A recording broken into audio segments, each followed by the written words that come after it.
Hello guys, what's up? This is our day 2 in Azerbaijan. We will go to a tour. Shandag.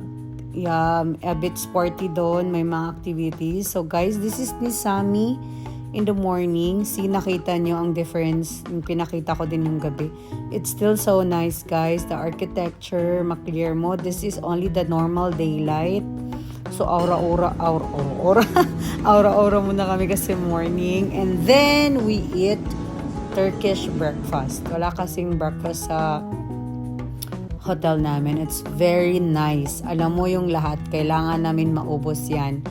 Because, the whole day yung activities namin. So, we want to make it sure na hindi kami gutom. Otherwise, sasakit na naman yung ulo namin. So, to survive, guys, we eat full breakfast. Like, I'm so happy. I drink the Turkish tea. Sarap siya. Egg. You know, the basic of a Turkish breakfast. Sumptuous breakfast.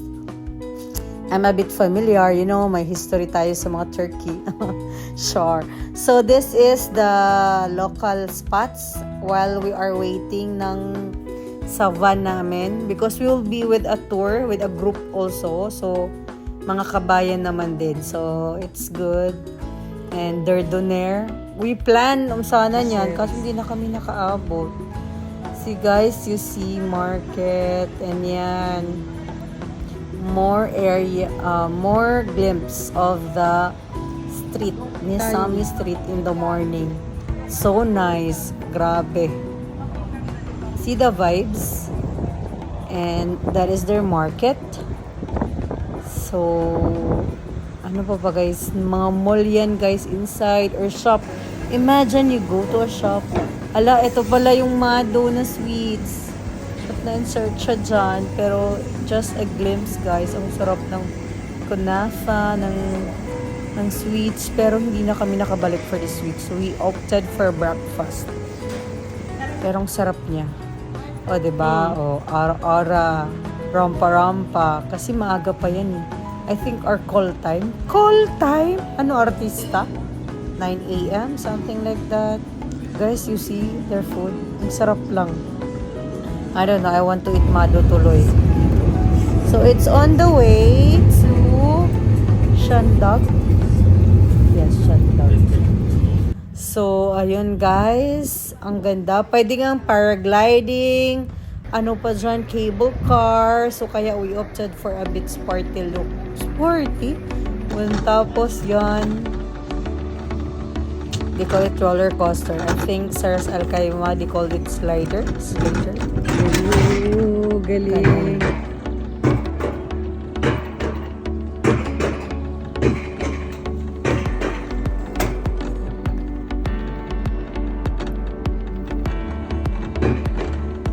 Just enjoy the view, guys.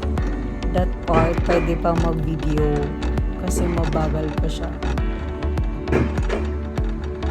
And it's a bit long. Oh my God. But really just enjoy the view, guys. Ang ganda, diba?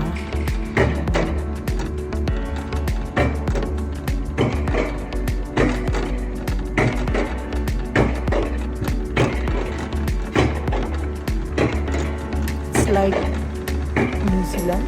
Nakapunta ba ko New Zealand? Hindi din.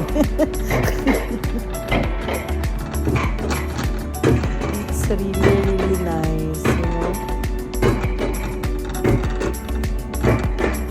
And you know, I'm afraid, pero I couldn't miss it. Hindi pwedeng na-miss, guys. Almost 2 or 3 hours ang binahe namin. So, how I can miss this part, diba? Ito, pwede ka pang mag-video. But, once pababa na siya, something on the second part, I don't wanna take a risk na mag-video, guys. Kasi baka mahulog yung phone mo. For safety lang. You see that? Yan ang iikutan ko pa, guys. Imagine with that manual later. I think it's safe. So far, wala naman kami na na-review something na nagkaroon ng problema. But guys, you see their mountains, their area. Super. Kaya yung mga baka nila guys, Slider daw stress-free. Kaya masarap yung kabab Nice nila. for experience. So yan, medyo mahaba siya. It's a bit hot, pero kaya todo yung may ano ka, may sunglasses. Ganun. But you just have to enjoy the view. Guys, wala kang kailangan gawin. Hayaan mo lang siya. That's the instruction. Hayaan mo lang. Just enjoy the view. Azerbaijan. Diba guys, super nice. I hope magawa din to sa Philippines, no? Baka pwede to sa Baguio. Or sa amin sa Cebu. Malapad naman din ang mga mountains doon sa amin. We have to travel almost But safety 3 hours must be the from the first city. priority. para makarating Ang dito. ganda ng trees guys. Para siyang Christmas tree. It's worth.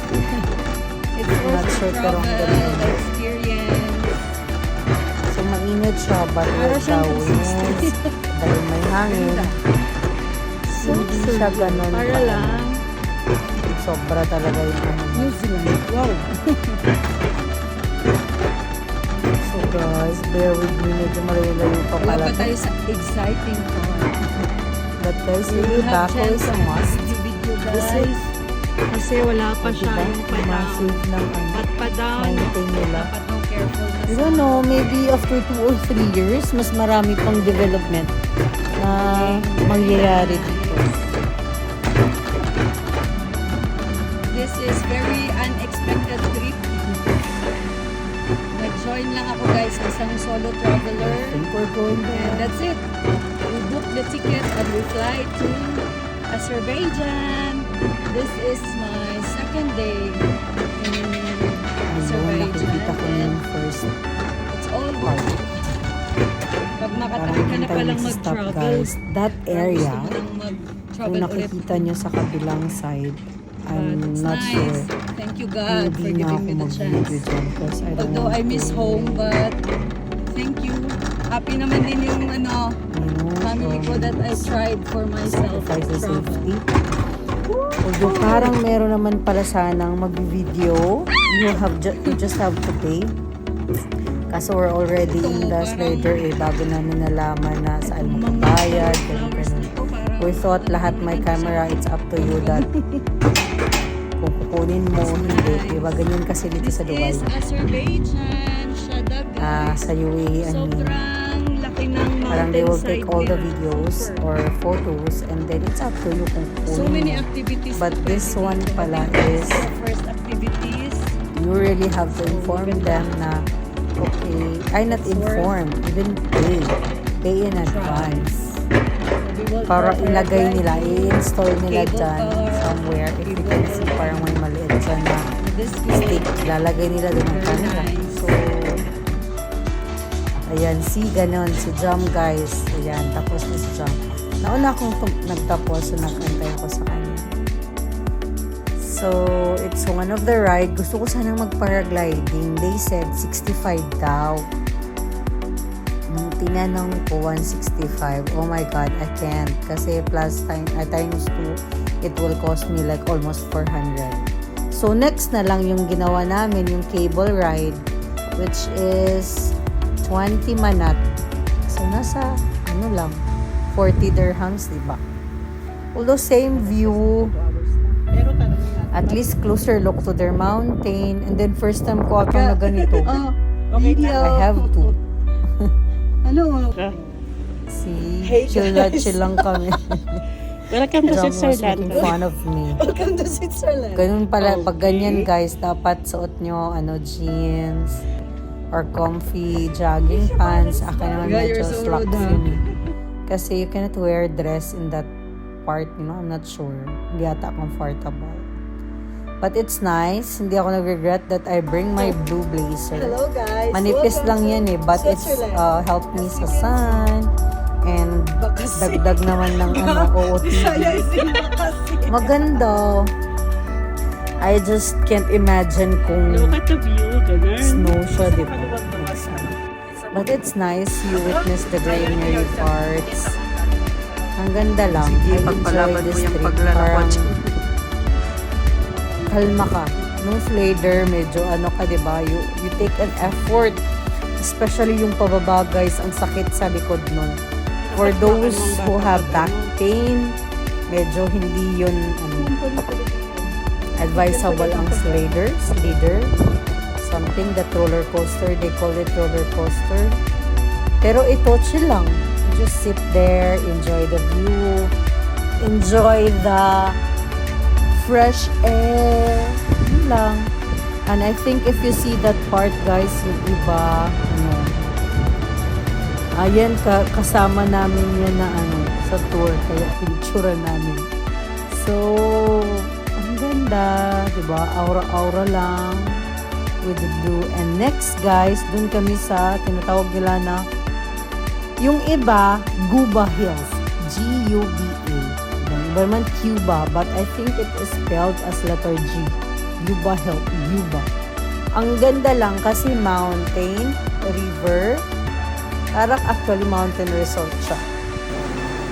But it's very far from where we Shandag. Papunta dito, I think 1.5 hour. But it's worth it, yung pagdating mo. Ang ganda lang, there is a river. River siya na hindi siya clean na river, ha? Not because na dirty, hindi. Galing kasi siya sa mud or somewhere sa yung source niya. And then there is that glass. So yung may mga fear, siguro glass lang ito. But it's so refreshing, like, oh my God, this is so nice. Guys, gusto ko pa sanang mag-zipline dyan. May zipline yan eh, kaso medyo mahaba ata ang pila and you're so hungry. See, that's why guys, I told you, pag mag-travel kayo, you have to manage your time. Kung alam nyo magtutour kayo the whole day, you will go to a places if outside the city, you have to eat a full breakfast. Kasi alam mo, kung hindi kami kumain ng full breakfast dito, I don't know, sakit na naman ang ulo yun. When the time of lunch, hindi kami ganun kagutom. Kasi nag-full breakfast kami. And this mountain resort, mahilig sila sa mga, I think, mga artists, mga ganun, local celebrities, gagawa nila ng statue. Sabi ko nga sa inyo guys, kahit nga doon sa city, mahilig sila sa statue. They want to visualize, internalize sa mga idols nila. And that's nice. Yeah, mahilig sila sa ganyan, yung mga ganun-ganun. Of course, hindi natin, diba?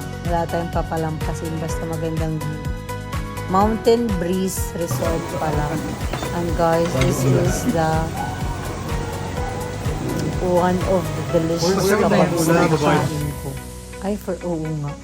Sobrang sarap. My gosh. Ang sarap. Unfortunately, hindi ako makakain ng marami pag chinichu ng ang beef because of the races, but ang sarap ng food. Although it's quite expensive, to be honest, kasi parang nagbayad kami ng 130 dirhams each. Pero it's really first class meat. Alam mo yung meat nila na walang stress dahil hinayaan lang sa mountain, stress-free. So, yun lang talagang pumunta namin doon to appreciate the view, kumain, aura-aura, and then we need to go back to hotel. Ayan na guys, bumalik na kami. Hindi naman masakit yung ulo ko, thanks God. And again, this is the Nisami in the evening. Konting-konting stroll lang, pero nagutom kami. In fairness, actually kasi malayo ang biyahe. And guys, this is the shawarma rice. Super ang sarap. Alam mo, ano lang yan? 15 dirham siguro, equivalent. Promise, ang sarap. Ang sarap niya. Fresh ang chicken, the sauce. Yan naman sa local shop nila. Kaso medyo mahal. So yan, ang Nizami in the evening ulit. Kasi check lang namin kung kaya pa ba, but I think we went to hotel.